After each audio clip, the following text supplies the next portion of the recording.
kita semua dapat memenuhi dan melaksanakan tugas rutin kita sebagai tenaga. Sehingga pada hari ini kita mohon ke rekan-rekan yang sudah memenuhi syarat untuk bisa ikut daftar jadi CGP, calon guru penggerak dari belakang yang ada di guru penggerak.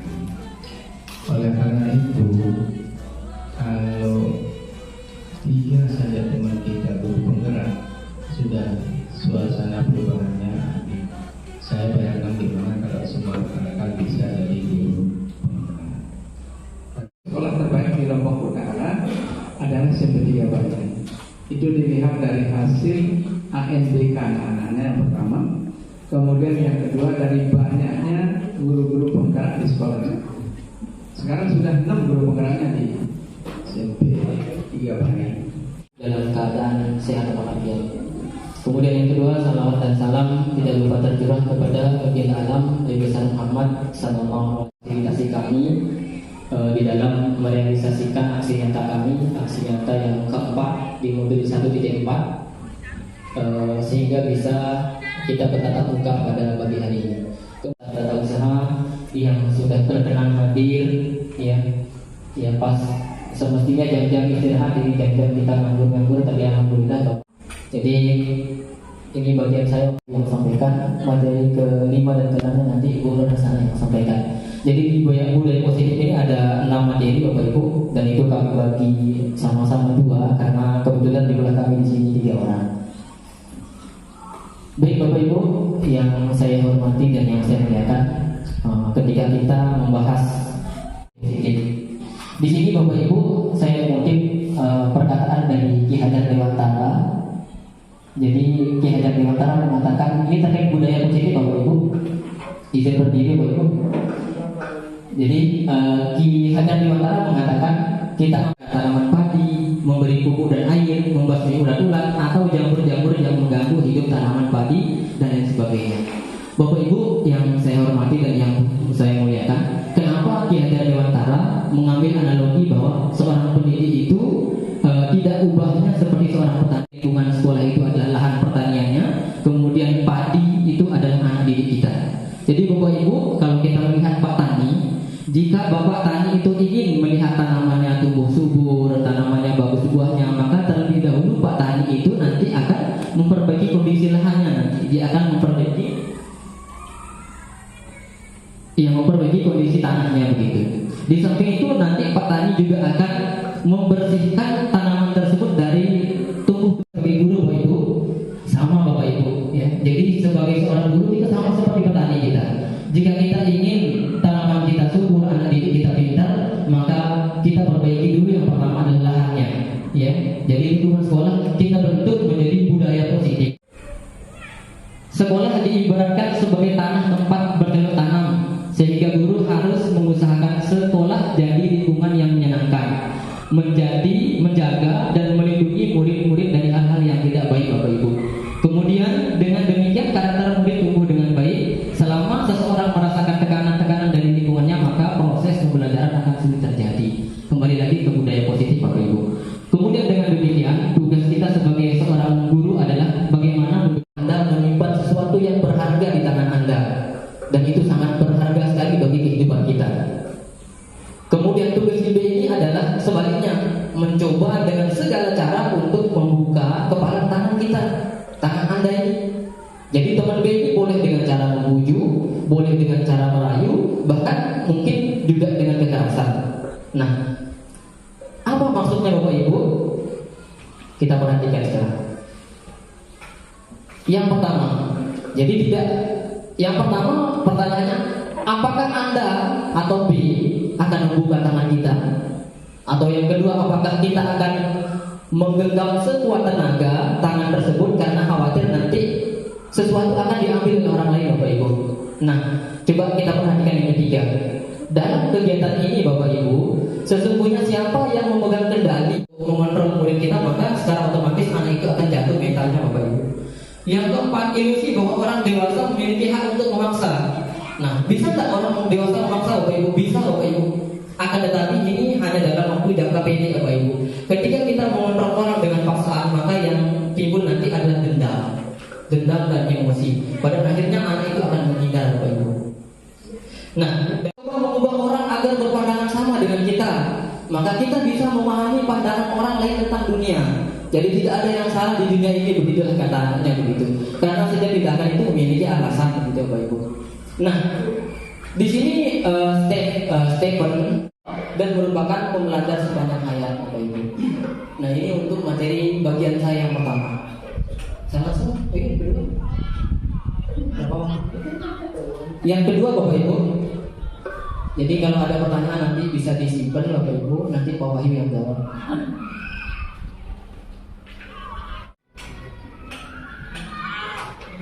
Insya Allah materi kedua sedikit, Bapak Ibu.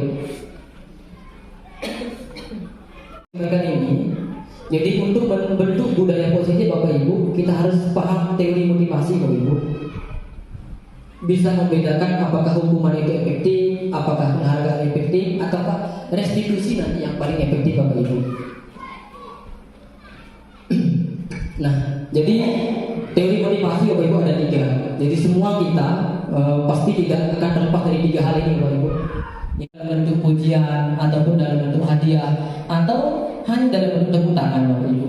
Yang ketiga, untuk menjadi orang yang mereka inginkan dan menghargai diri sendiri dengan nilai-nilai yang mereka yakini. Dan Bapak Ibu, inilah level yang paling tinggi, Bapak Ibu. Jadi kita melakukan sesuatu, kalau bahasa agamanya kita harus ikhlas begitu, ya. Jadi kita harus dipakai begitu. Sekarang kita akan bahas apa itu hukuman. Jadi hukuman itu adalah hukuman bersifat tidak terencana, mendadak, tiba-tiba.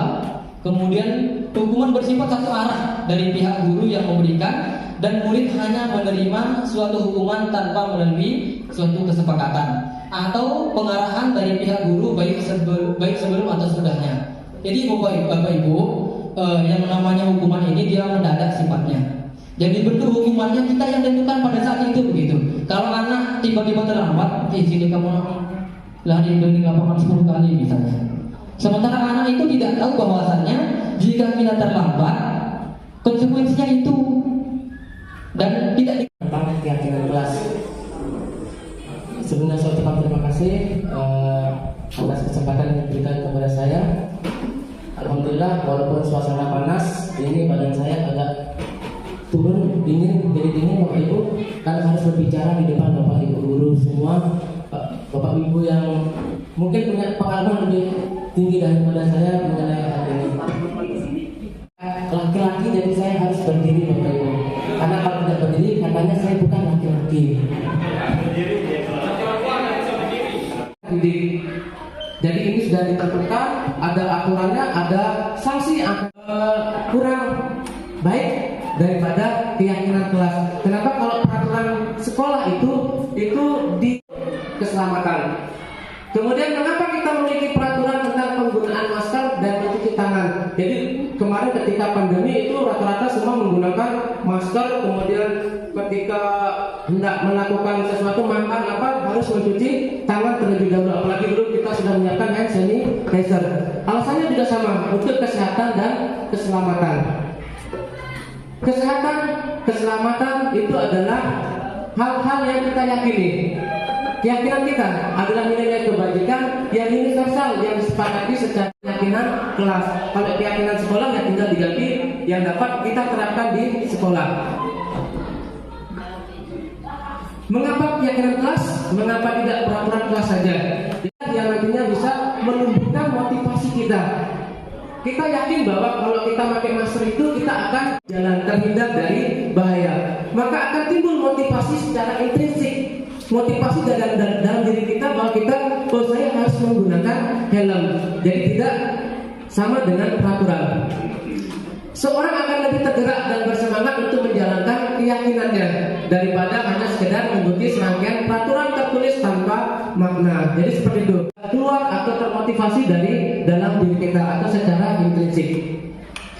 Pembentukan keyakinan kelas. Jadi keyakinan kelas itu Bapak Ibu bersifat lebih abstrak ketimbang peraturan.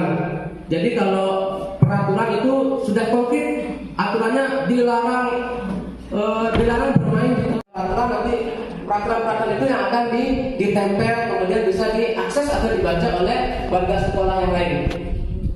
Baru kita susun kegiatan kelas. Jangan berlari, berarti secara tidak langsung jangan berlari, kita meminta kepada anak didik kita untuk hanya berjalan. Mungkin ketika berlari itu berbahaya ketika dia berlari di dalam koridor. Sehingga kalimatnya berjalanlah di kelas atau koridor. Itu nanti akan kita susun menjadi keyakinan kelas. Jadi kita ganti kalimat-kalimat yang bentuknya negatif menjadi positif. Misalnya jangan berlari di kelas. Yang pertama adalah bertahan hidup atau survival, kebebasan, kesenangan, penguasaan, kasih sayang dan rasa diterima. Ini adalah kebutuhan dasar yang wajib dimiliki oleh manusia. Kebutuhan bertahan hidup atau survive. Jadi adalah kebutuhan yang bersifat fisiologis untuk tetap bisa bertahan hidup. Misalnya seperti kesehatan. Sebelumnya saya ucapkan terima kasih kepada Bapak Kepala Sekolah dan Bapak Ibu Guru serta staf tata usaha menyempatkan hadir pada undangan kami. Nah, jadi di sini, namun di sini sebelum saya lanjut materi untuk mengikuti program ini. Baik Bu ya, Bapak Ibu. Kita ulang ya. Salam guru penggerak, tergerak, bergerak, menggerak. Ulang ya. Atas ketidaknyamanannya. Jadi sekali lagi saya ulang Bapak Ibu, tadi karena terputus dengan suaranya macet tadi. Jadi sekali lagi saya ulang, salam guru penggerak, tergerak, bergerak, menggerakkan. Kurang lompat Bapak Ibu, supaya kita lebih semangat lagi, ya. Karena saya lihat semakin kesini kayaknya Bapak Ibu sudah mulai mengantuk ya.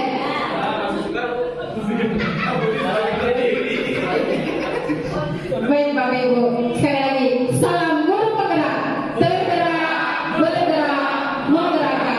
Terima kasih tepuk tangan. Baik, jadi Bapak Ibu, di sini saya akan melanjutkan materi saya tentang restitusi 5 posisi kontrol. Tulis di sana. Kemudian di sini yang kedua adalah restitusi segitiga restitusi. Nah, jadi itu yang akan saya sampaikan, menjelaskan apa sih itu restitusi. Jadi di sini restitusi adalah suatu proses yang telah dilakukannya. Jadi maksudnya di sini Bapak Ibu, ketika anak kita melakukan kesalahan, tentunya di sini kita sebagai guru jangan langsung memberi hukuman atau sanksi. Terlebih dahulu, mari kita ajak anak itu untuk komunikasi, berdialog, kira-kira apa sih alasannya untuk melakukan kesalahan itu. Kemudian di sini tugas kita adalah bagaimana cara kita untuk menuntun anak itu untuk menemukan solusinya sendiri. Nah, cara itu adalah untuk mengajarkan anak kita untuk menjadi orang yang bertanggung jawab dan mandiri. Ketika nanti dia melakukan kesalahan lagi, dia menemukan solusinya sendiri. Dia akan memecahkan masalah. Kemudian di sini ada 5 posisi kontrol untuk kita sebagai guru. Yang pertama di sini adalah posisi sebagai penghukum. Kemudian kedua adalah pembuat merasa bersalah. Yang ketiga adalah sebagai teman. Nah, jadi di sini sebagai guru kayaknya kita sudah melakukan posisi-posisi ini. Yang pertama, kita juga pernah menghukum anak, ya kan Bapak Ibu? Nah, jadi di sini kita juga. Nah, yang kedua di sini pembuat merasa bersalah. Juga saya yakin kita juga pernah melakukannya. Kemudian menjadi teman, apalagi di sini kita juga selain sebagai gurunya, kita juga sering berperan sebagai teman mereka. Kemudian yang keempat, apa rencana kamu untuk memperbaikinya? Nah, kira-kira ada kalimat apa sih rencana kamu untuk memperbaikinya? Kira-kira posisi kontrol apa ini Bapak Ibu? Manajer, betul. Manajer. Kalau gitu sekarang kita lihat jawabannya. Bagus sekali Bapak Ibu. Tepuk tangan buat Pak Budi. Ayo bantulah demi ibu ya. Kira-kira apa itu? Kita lihat jawabannya. Wah, bagus sekali Bapak Ibu. Berarti Bapak Ibu suka hebat semua di sini. Kita lihat jawabannya. Penghukum. Pintar sekali Bapak Ibu. Bapak luar biasa di sini. Mantap sekali Bapak Ibu. Nah, ini exercise yang terakhir. Di sini ibu sangat kecewa sekali dengan kamu. Kira-kira apa di sini posisi kontrolnya? Coba dipahami dulu, coba diperhatikan dulu kalimatnya. Ibu sangat kecewa sekali dengan kamu. Kecewaan apa? Jawabnya adalah pembuat merasa bersalah. Coba kita lihat jawabannya. Luar biasa. Tangan buat Bu Chandra dulu tuh. Benar sekali, jawabannya adalah pembuat rasa bersalah. Berarti berhasil saya menyampaikan materi pada pagi hari ini. Tepuk tangan, tepuk tangan, tepuk tangan, tepuk tangan.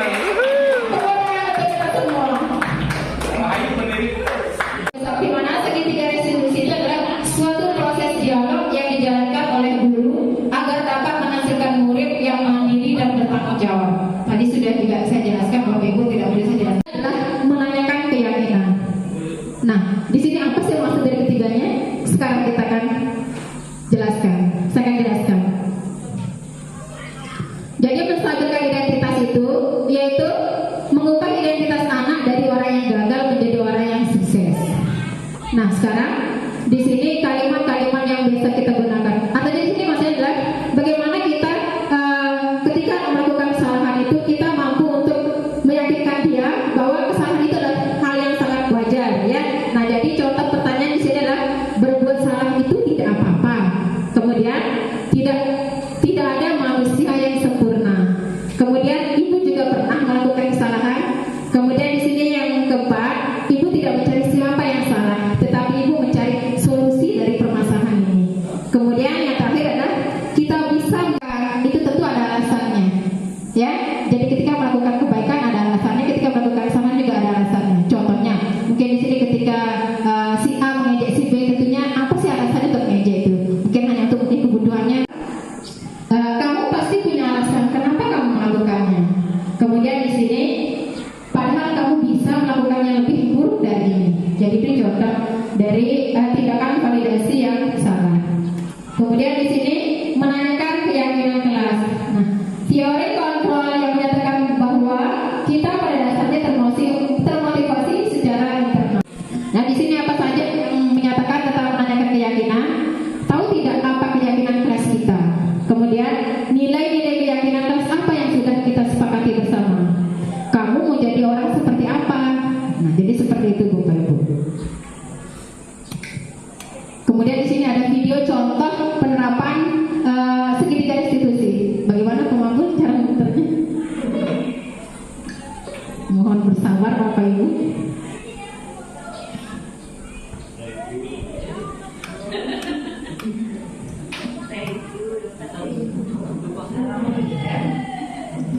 Mohon maaf Bapak Ibu.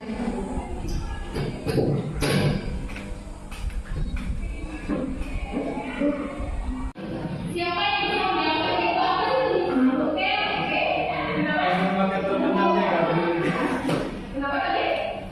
Siapa tadi? Oke.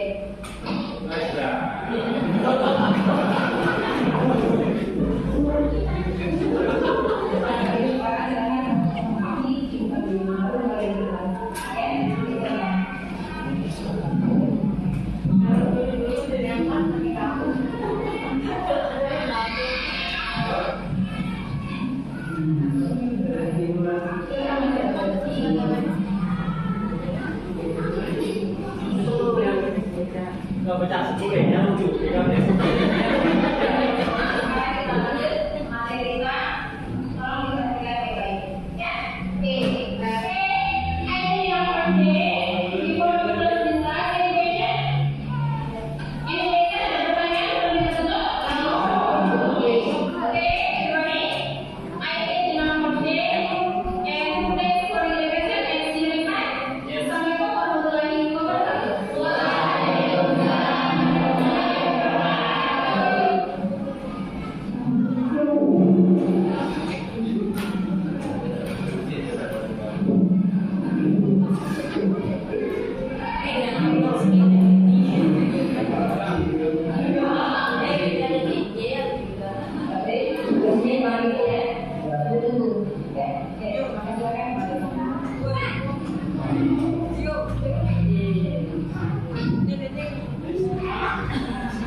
lebih awal, kemudian tidak bergadang lagi. Itu adalah salah satu contoh dari posisi manajernya. Nah, jadi seperti itu Bapak Ibu.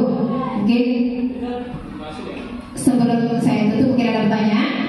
Saya tutup lagi, saya akan mengulang dulu nih salam guru penggeraknya. Ya, sebagai penutup, kalau tadi sebagai pembuka, sekarang sebagai penutup. Baik sekali saja Bapak Ibu ya. Salam guru penggerak, tergerak, bergerak, menggerakkan. Terima kasih. Tepuk tangan kita semua. Baik, sekian dan terima kasih. Wassalamualaikum warahmatullahi wabarakatuh. Waalaikumsalam warahmatullahi wabarakatuh. Materi tentang diskusi kita ini sudah selesai. Namun selama proses pengkajian diberikan kesempatan kepada kita, mungkin ada hal-hal yang perlu ditanyakan dari apa yang disampaikan oleh rekan-rekan tadi. Dikasih kesempatan untuk bertanya. Silakan Bapak Ibu, mungkin ada. Kita memberikan tambahan wawasan kepada kita semuanya.